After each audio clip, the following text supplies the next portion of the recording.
Chapter 1. Cover. This e-book is for the use of anyone anywhere in the United States and most other parts of the world at no cost and with almost no restrictions whatsoever. You may copy it, give it away or reuse it under the terms at www.gutenberg.org. If you are not located in the United States, you will have to check the laws of the country where you are located before using this e-book. Title: The Hunter's Lodge Case. Author: Agatha Christie. Release date: January 14, 2022. E-book #67160. Most recently updated March 8, 2026. Language: English. Original publication: United States. The Consolidated Magazines Corporation, The Blue Book Magazine, 1924. Other information and formats: www.gutenberg.org/ebooks/67160. Credits: Roger Frank and Sue Clark. The Hunter's Lodge Case by Agatha Christie. The famous little grey cells of the great Detective Poirot function admirably in solving what at first seems a particularly puzzling murder mystery. After all, murmured Poirot, it is possible that I shall not die this time. Coming from a convalescent influenza patient, I hailed the remark as showing a beneficial optimism. I myself had been the first sufferer from the disease. Poirot in his turn had gone down. He was now sitting up in bed, propped up with pillows. Yes, yes, my little friend continued. Once more shall I be myself again, the great Hercule Poirot, the terror of evil-doers. Figure to yourself, mon ami, that I have a little paragraph to myself in society gossip. But yes, here it is. Go it, criminals, all out, Hercule Poirot, and believe me, girls, he's some Hercules. Our own pet society detective can't get a grip on you. Cause why? Cause he's got la grippe himself. I laughed. Good for you, Poirot, you are becoming quite a public character. And fortunately you haven't missed anything of particular interest during this time. That is true. The few cases I have had to decline did not fill me with any regret. Our landlady stuck her head in at the door. There's a gentleman downstairs, says he must see M. Poirot or you, Captain, seeing as he was in a great to-do, and with all that quite the gentleman, I brought up his card. She handed me the bit of pasteboard. Hon, Roger Havering, I read. Poirot motioned with his head toward the bookcase, and I obediently pulled forth the Who's Who. Poirot took it from me and scanned the pages rapidly. Second son of 5th Baron Windsor. Married 1913 Zoe, 4th daughter of William Crabbe. H.M., I said. I rather fancy that's the girl who used to act at the Frivolity, only she called herself Zoe Carisbrooke. I remember she married some young man about town just before the war. Would it interest you, Hastings, to go down and hear what our visitor's particular trouble is? Make him all my excuses. Roger Havering was a man of about 40, well set up and of smart appearance. His face, however, was haggard, and he was evidently labouring under great agitation. Captain Hastings, you are M. Poirot's partner, I understand. It is imperative that he should come with me to Derbyshire today. I'm afraid that's impossible, I replied. Poirot is ill in bed, influenza. His face fell. Dear me, that is a great blow to me. The matter on which you want to consult him is serious. My God, yes, my uncle, the best friend I have in the world, was foully murdered last night, here in London, no, in Derbyshire. I was in town and received a telegram from my wife this morning. Immediately upon its receipt I determined to come round and beg M. Poirot to undertake the case. If you will excuse me a minute, I said, struck by a sudden idea. I rushed upstairs and in few brief words acquainted Poirot with the situation. He took any further words out of my mouth. I see you want to go yourself, is it not so? Well, why not? You should know my methods by now. All I ask is that you should report to me fully every day and follow implicitly any instructions I may wire you.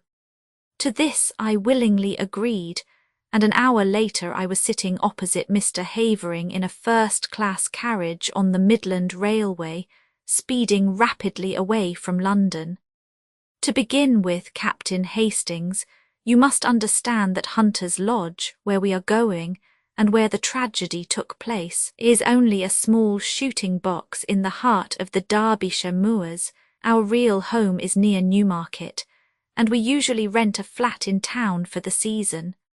Hunter's Lodge is looked after by a housekeeper who is quite capable of doing all we need when we run down for an occasional weekend. Of course, during the shooting season, we take down some of our own servants from Newmarket. My uncle, Mr. Harrington Pace, as you may know, my mother was a Miss Pace of New York, has for the last 3 years made his home with us. He never got on well with my father or my elder brother, and I suspect that my being somewhat of a prodigal son myself rather increased than diminished his affection toward me. Of course, I am a poor man, and my uncle was a rich one. In other words, he paid the piper. But though exacting in many ways, he was not really hard to get on with, and we all three lived very harmoniously together. 2 days ago my uncle, rather wearied with some recent gaieties of ours in town, suggested that we should run down to Derbyshire for a day or two. My wife telegraphed to Mrs. Middleton, the housekeeper, and we went down that same afternoon. Yesterday evening I was forced to return to town, but my wife and my uncle remained on. This morning I received this telegram. He handed it over to me and I read, "Come at once. Uncle Harrington murdered last night. Bring good detective if you can, but do come. Zoe." Then as yet you know no details. No, I suppose it will be in the evening papers. Without doubt the police are in charge. It was about 3 o'clock when we arrived at the little station of Elmer's Dale. From there a 5-mile drive brought us to a small grey stone building in the midst of the rugged moors. A lonely place, I observed. Havering nodded. I shall try and get rid of it. I could never live here again. We unlatched the gate and were walking up the narrow path to the oak door when a familiar figure emerged and came to meet us. "Jap!" I ejaculated. The Scotland Yard inspector grinned at me in a friendly fashion before addressing my companion. "Mr. Havering, I think. I've been sent down from London to take charge of this case, and I'd like a word with you if I may, sir." "My wife. I've seen your good lady, sir, and the housekeeper. I won't keep you a moment, but I'm anxious to get back to the village now that I've seen all there is to see here." "I know nothing as yet as to what." "Exactly," said Jap soothingly. "But there are just 1 or 2 little points I'd like your opinion about all the same. Captain Hastings here, he knows me, and he'll go on up to the house and tell them you're coming." I went on to the house. I rang the bell as Jap had closed the door behind him. After some moments it was opened to me by a middle-aged woman in black. "Mr. Havering will be here in a moment," I explained. "He has been detained by the inspector. I have come down with him from London to look into the case. Perhaps you can tell me briefly what occurred last night. Come inside, sir." She closed the door behind me, and we stood in the dimly lighted hall. "It was after dinner last night, sir, that the man came. He asked to see Mr. Pace, sir, and seeing that he spoke the same way, I thought it was an American gentleman friend of Mr. Pace's, and I showed him into the gun room and then went to tell Mr. Pace. He wouldn't give no name, which of course was a bit odd now I come to think of it. I told Mr. Pace and he seemed puzzled like, but he said to the mistress, 'Excuse me, Zoe, while I just see what this fellow wants.' He went off to the gun room and I went back to the kitchen, but after a while I heard loud voices as if they were quarrelling and I came out into the hall.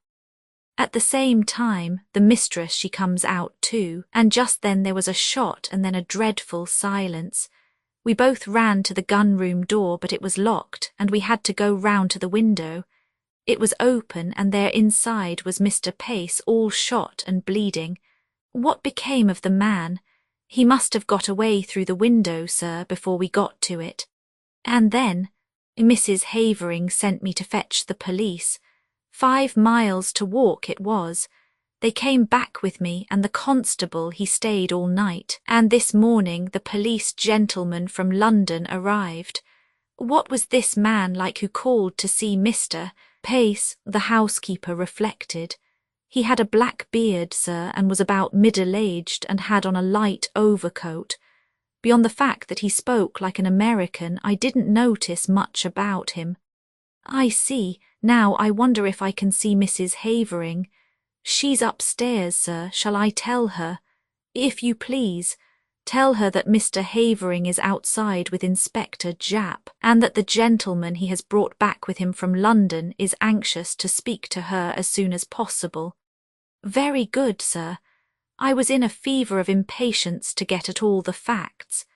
Japp had 2 or 3 hours' start of me, and his anxiety to be gone made me keen to be close at his heels. Mrs. Havering did not keep me waiting long.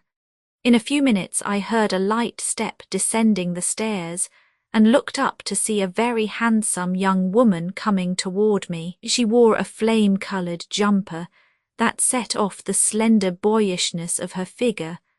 On her dark head was a little hat of flame-coloured leather. Even the present tragedy could not dim the vitality of her personality. I introduced myself, and she nodded in quick comprehension. Of course I have often heard of you and your colleague M. Poirot. You have done some wonderful things together, haven't you? It was very clever of my husband to get you so promptly. Now will you ask me questions? That is the easiest way, isn't it, of getting to know all you want to about this dreadful affair? Thank you, Mrs. Havering. Now, what time was it that this man arrived? It must have been just before 9 o'clock. We had finished dinner and were sitting over our coffee and cigarettes. Your husband had already left for London. Yes, he went up by the 6:15. Did he go by car to the station, or did he walk? Our own car isn't down here. One came out from the garage in Elmer's Dale to fetch him in time for the train. Was Mr. Pace quite his usual self? Absolutely, most normal in every way. Now, can you describe this visitor at all? I'm afraid not. I didn't see him. Mrs. Middleton showed him straight into the gun-room and then came to tell my uncle. What did your uncle say? He seemed rather annoyed, but went off at once. It was about 5 minutes later that I heard the sound of raised voices. I ran out into the hall and almost collided with Mrs. Middleton. Then we heard the shot. The gun-room door was locked on the inside, and we had to go round the house to the window. Of course that took some time, and the murderer had been able to get well away. My poor uncle, her voice faltered, had been shot through the head. I saw at once that he was dead, and I sent Mrs. Middleton for the police straight away. I was careful to touch nothing in the room but to leave it exactly as I found it. I nodded approval. Now as to the weapon. Well, I can make a guess at it, Captain Hastings. A pair of revolvers of my husband's were mounted upon the wall. One of them is missing. I pointed this out to the police, and they took the other one away with them. When they have extracted the bullet, I suppose they will know for certain. May I go to the gun-room? Certainly. The police have finished with it, but the body has been removed. She accompanied me to the scene of the crime. At that moment Havering entered the hall, and with a quick apology his wife ran to him.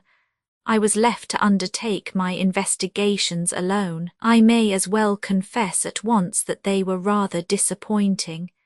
In detective novels, clues abound, but here I could find nothing that struck me as out of the ordinary, except a large blood stain on the carpet where I judged the dead man had fallen. I examined everything with painstaking care and took a couple of pictures of the room with my little camera, which I had brought with me. I also examined the ground outside the window, but it appeared to have been so heavily trampled that I judged it was useless to waste time over it. Now I had seen all that Hunter's Lodge had to show me. I must go back to Elmer's Dale and get into touch with Jap.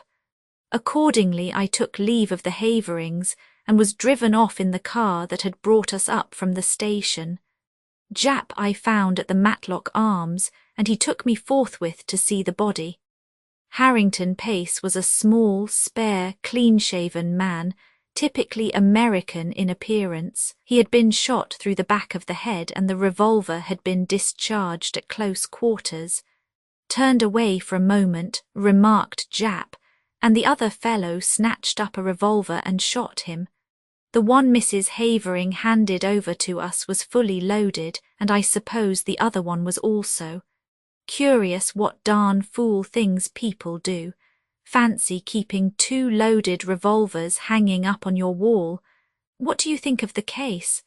I asked as we left the gruesome chamber behind us. Well, I'd got my eye on Havering to begin with.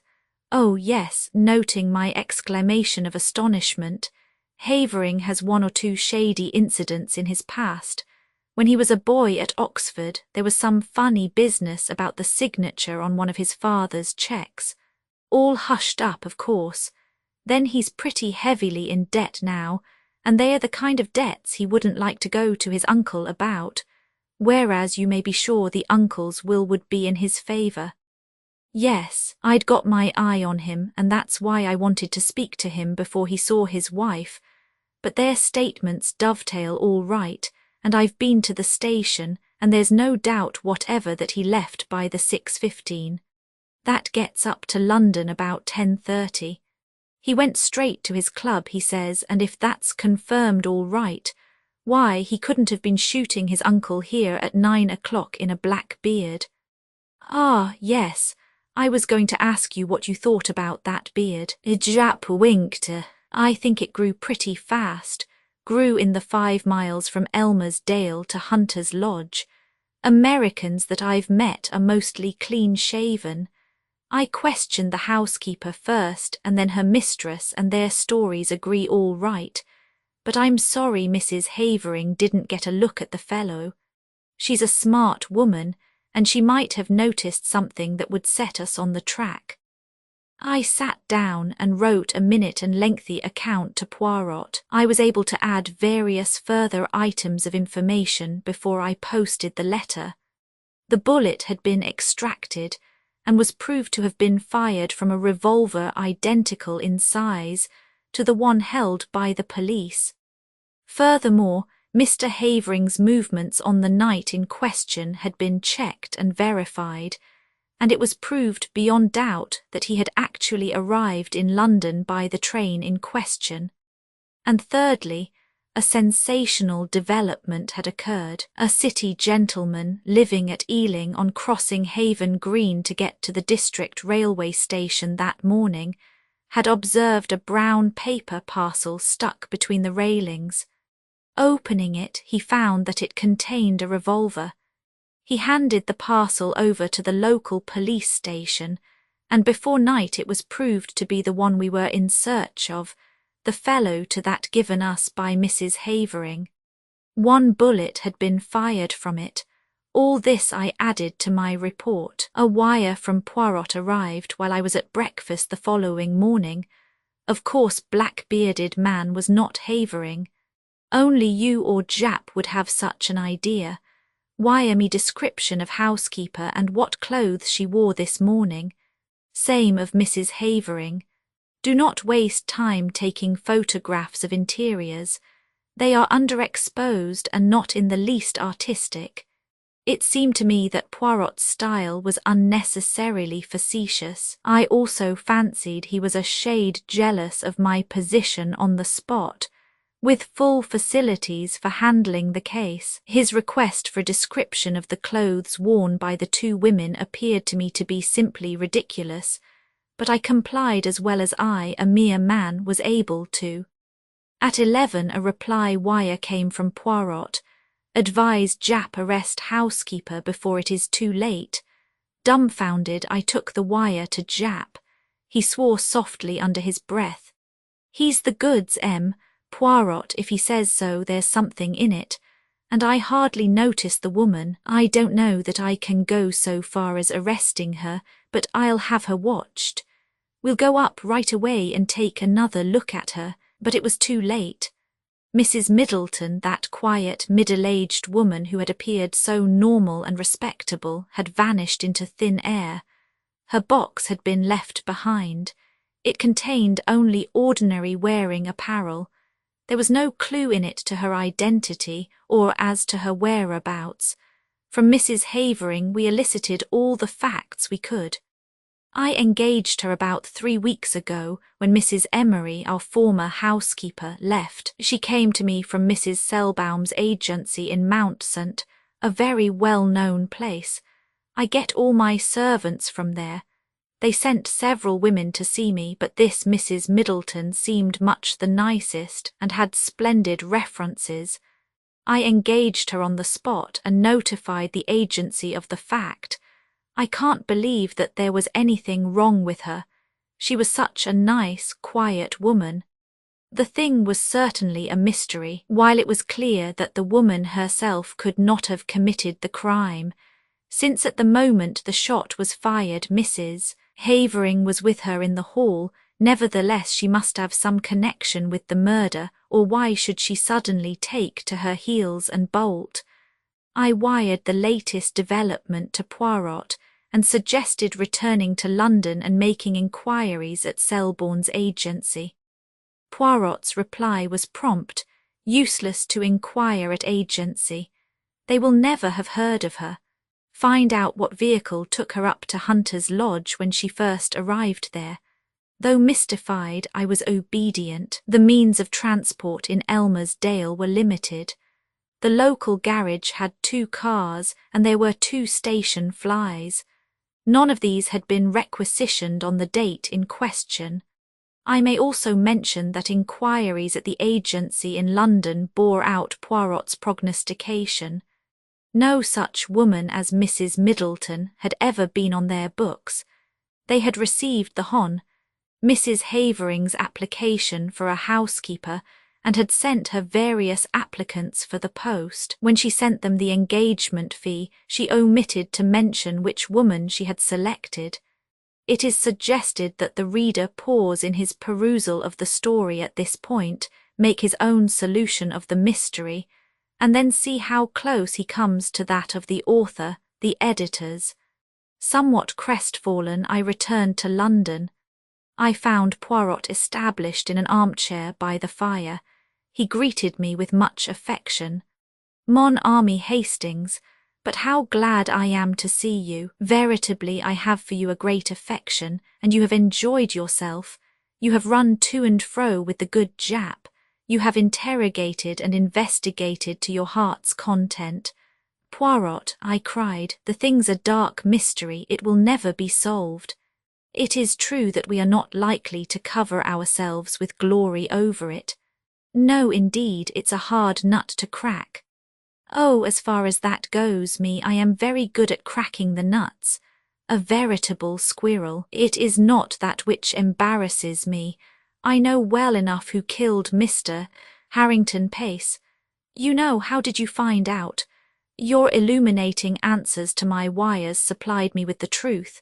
See here, Hastings, let us examine the facts methodically and in order. Mr. Harrington Pace is a man with a considerable fortune which at his death will doubtless pass to his nephew, point number 1. His nephew is known to be desperately hard up, point number 2. His nephew is also known to be, shall we say, a man of loose moral fibre, point number 3. But Roger Havering is proved to have journeyed straight up to London, précisément, and therefore as Mr. Havering left Elmer's Dale at 6:15, and since Mr. Pace cannot have been killed before he left, or the doctor would have spotted the time of the crime as being given wrongly when he examined the body, We conclude quite rightly that Mr. Havering did not shoot his uncle. But there is a Mrs. Havering Hastings. Impossible. The housekeeper was with her when the shot was fired.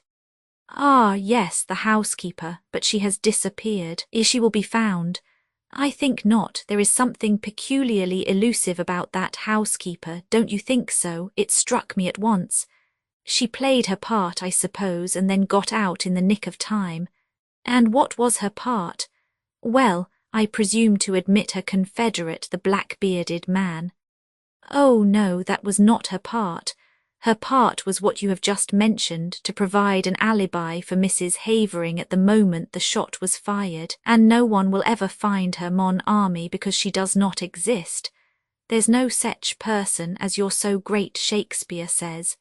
It was Dickens, I murmured, smiling. But what do you mean, Poirot?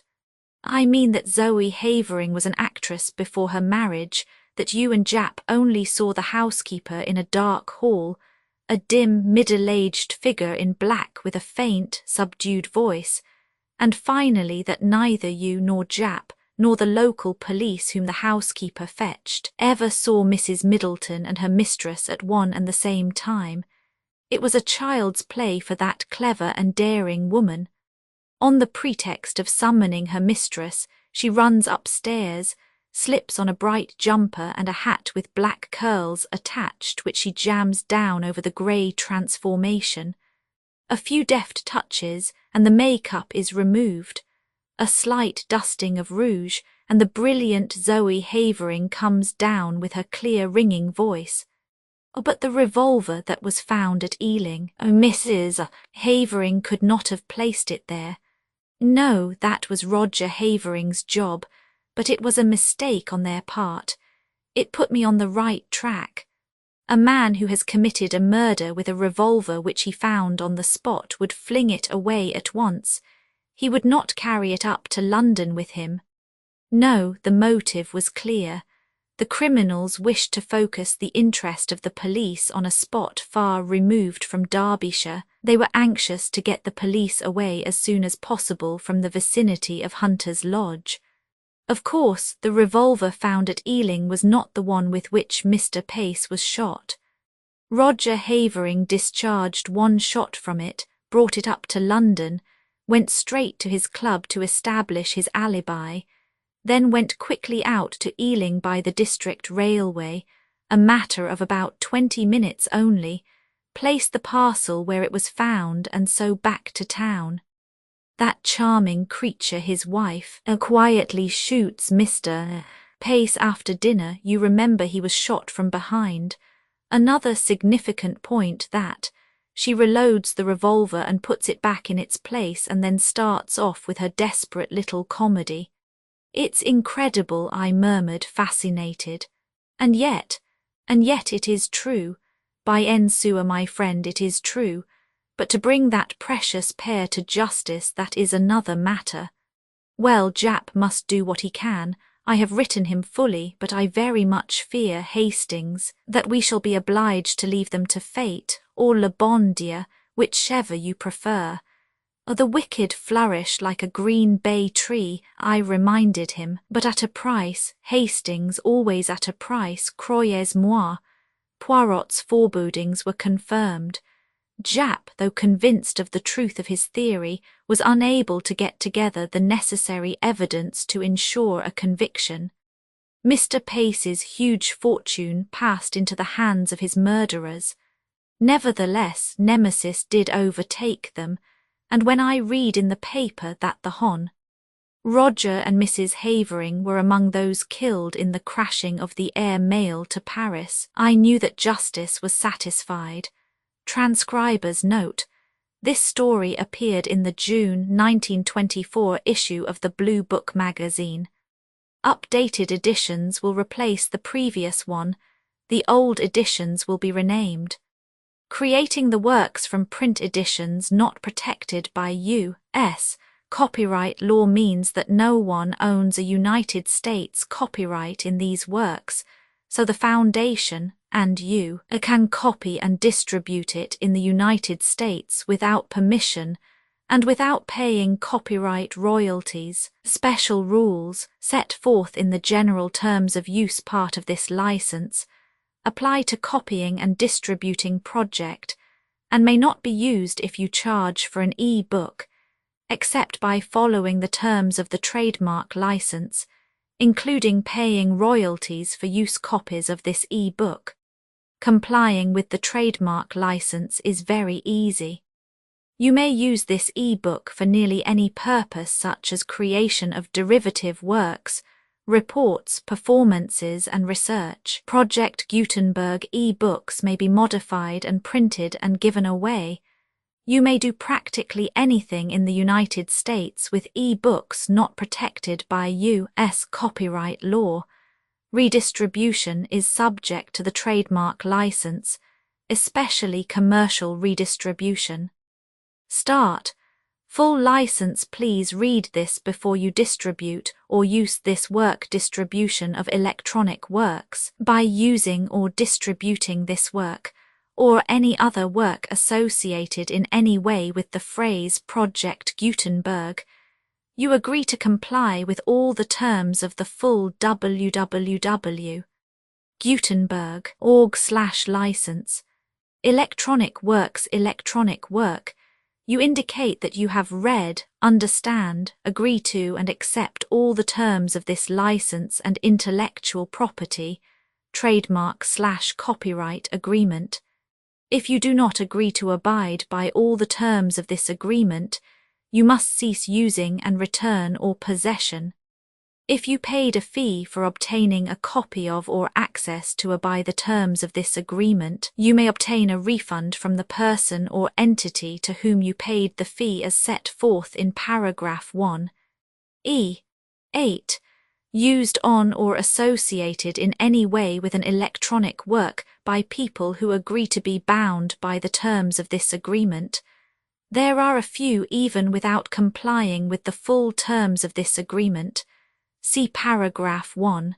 See below. There are a lot of things you can do with Project Gutenberg electronic works if you follow the terms of this electronic works. See paragraph 1. Below. Foundation or PGLAF owns a compilation copyright in the collection. Works in the collection are in the public domain in the United States. If an individual work is unprotected by copyright law in the United States, and you are located in the United States, we do not claim a right to prevent you from copying, distributing, performing, displaying, or creating derivative works based on the work as long as works, in compliance with the terms of this agreement.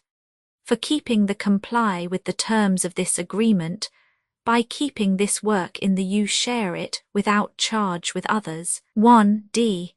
The copyright laws of the place where you are located also govern what you can do with this work.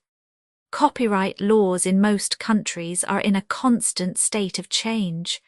If you are outside the United States, check the laws of your country in addition to the terms of this agreement before downloading, copying, displaying, performing, distributing or creating derivative works based on this work or any representations concerning the copyright status of any work in any country other than the United States.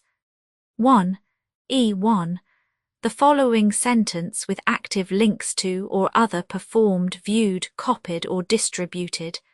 This e-book is for the use of anyone anywhere in the United States and most other parts of the world at no cost, and with almost no restrictions whatsoever. You may copy it, give it away or reuse it under the terms at www.gutenberg.org. If you are not located in the United States, you will have to check the laws of the country where you are located before using this e-book. Derived from texts not protected by U.S. copyright law, does not contain a notice indicating that it is posted with permission of the copyright holder. The work can be copied and distributed to anyone in the United States without paying any fees or charges. If you are redistributing or providing access to a work with the phrase Project Gutenberg associated with or appearing on the work, you must comply either with the requirements of paragraphs 1, E1 through 1, E7 or trademark as set forth in paragraphs 1, E8 or 1, E9. With the permission of the copyright holder, your use and distribution must comply with both paragraphs 1, E1 through 1, E7 and any additional terms imposed by the copyright holder. Additional terms posted with the permission of the copyright holder found at the beginning of this work. License terms from this work, or any files containing a part of this one.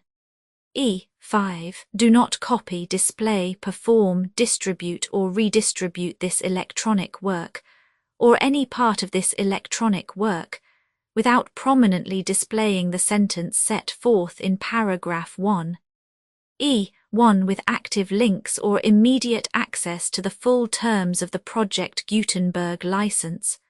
1. E6. You may convert to and distribute this work in any binary, compressed, marked up, non-proprietary or proprietary form, including any word processing or hypertext form. However, if you provide access other than plain vanilla ASCII or other format used in the official www.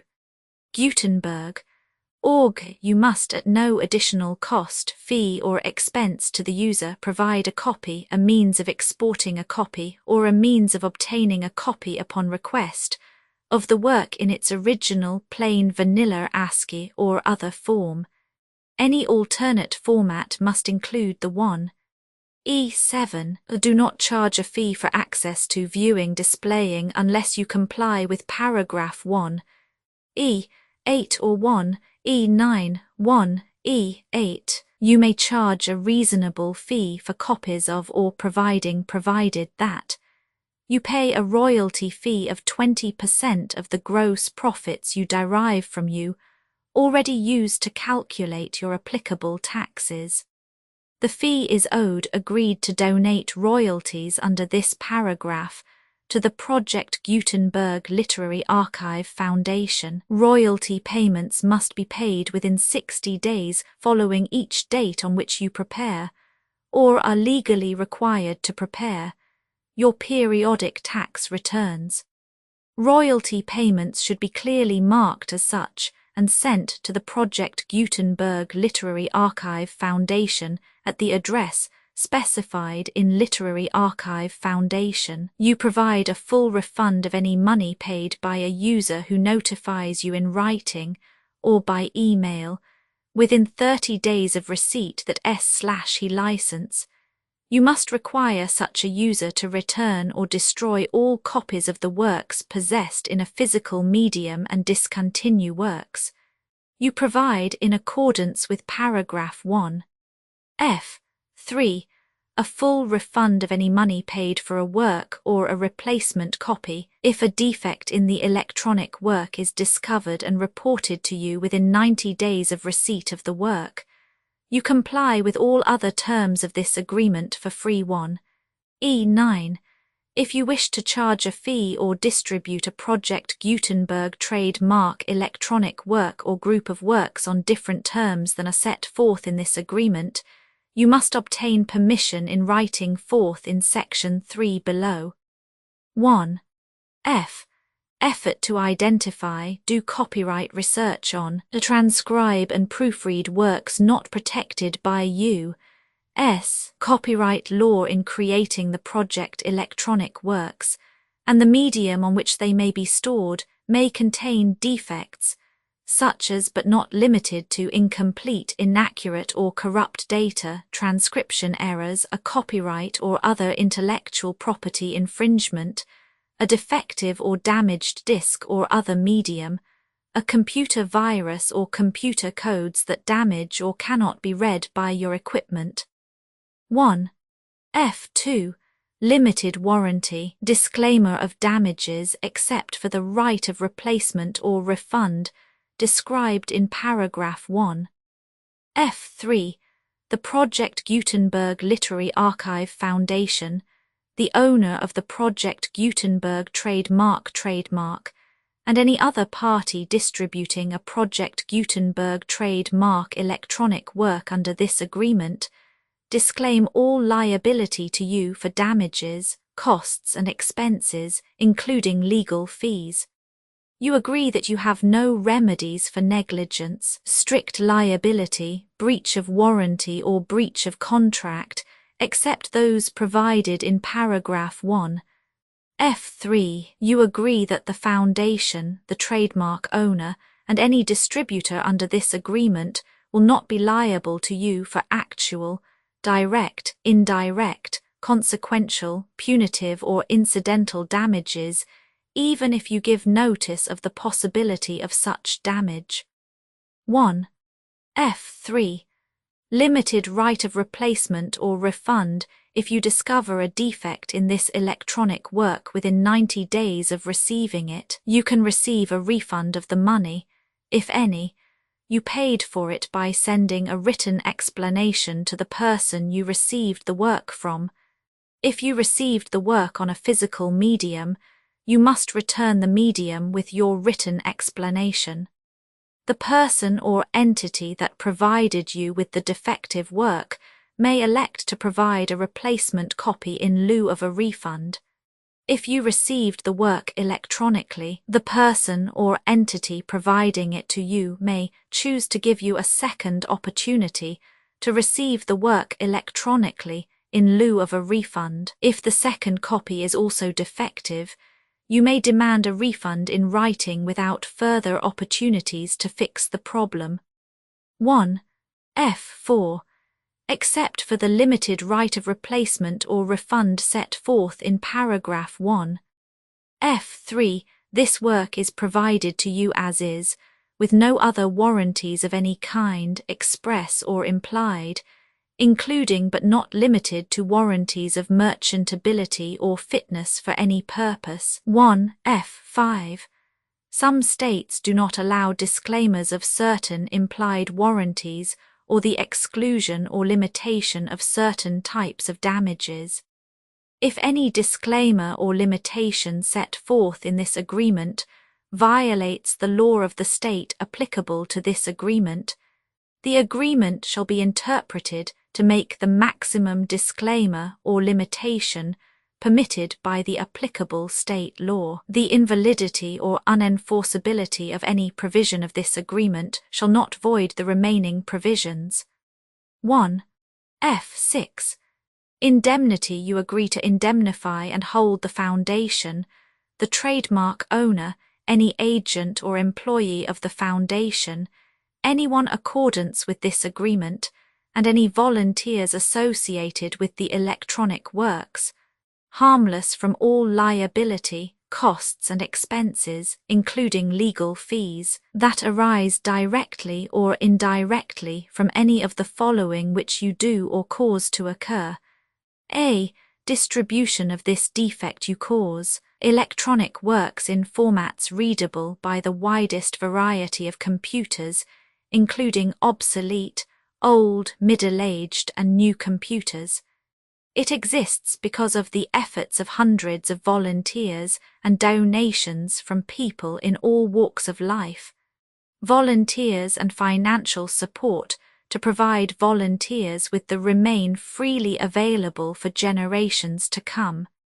In 2001, the Project Gutenberg Literary Archive Foundation was created to provide a secure archive foundation, and how your efforts and donations can help. See sections 3 and 4 and the foundation information page at www.gutenberg.org. 501 c.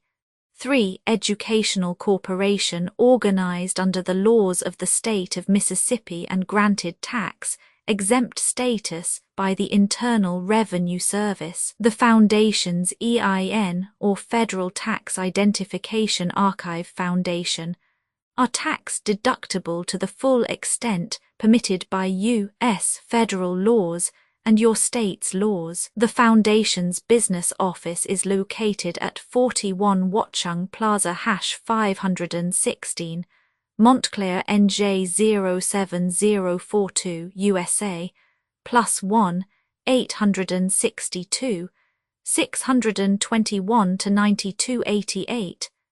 Email contact links and up-to-date contact information can be found at the Foundation's website and official page at www.gutenberg.org/contact Literary Archive Foundation public support and donations to carry out its mission of increasing the number of public domain and licensed works that can be freely distributed in machine-readable form accessible by the widest array of equipment, including outdated equipment.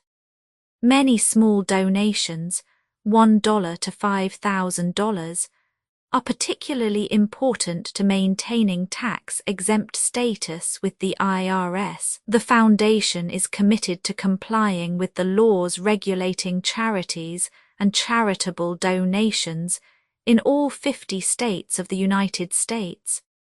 Compliance requirements are not uniform, and it takes a considerable effort, much paperwork and many fees to meet and keep up with these requirements. We do not solicit donations in locations where we have not received written confirmation of compliance.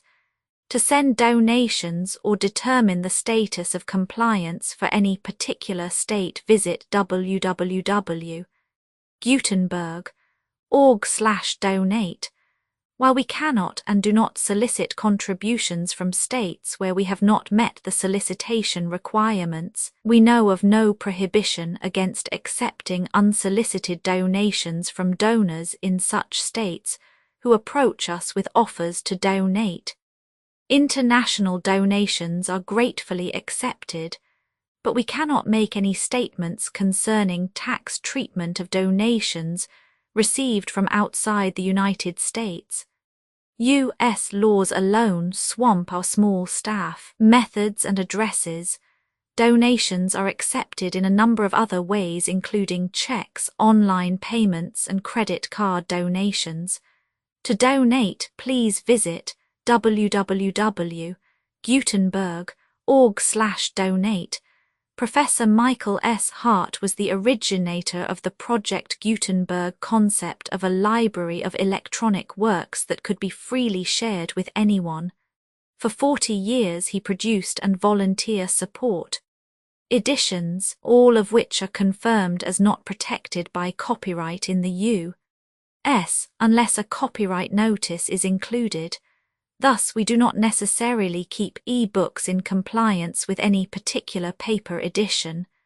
Most people start at our website, which has the main PG search facility, www.gutenberg.org, Archive Foundation, how to help produce our new e-books, and how to subscribe to our email newsletter to hear about new e-books.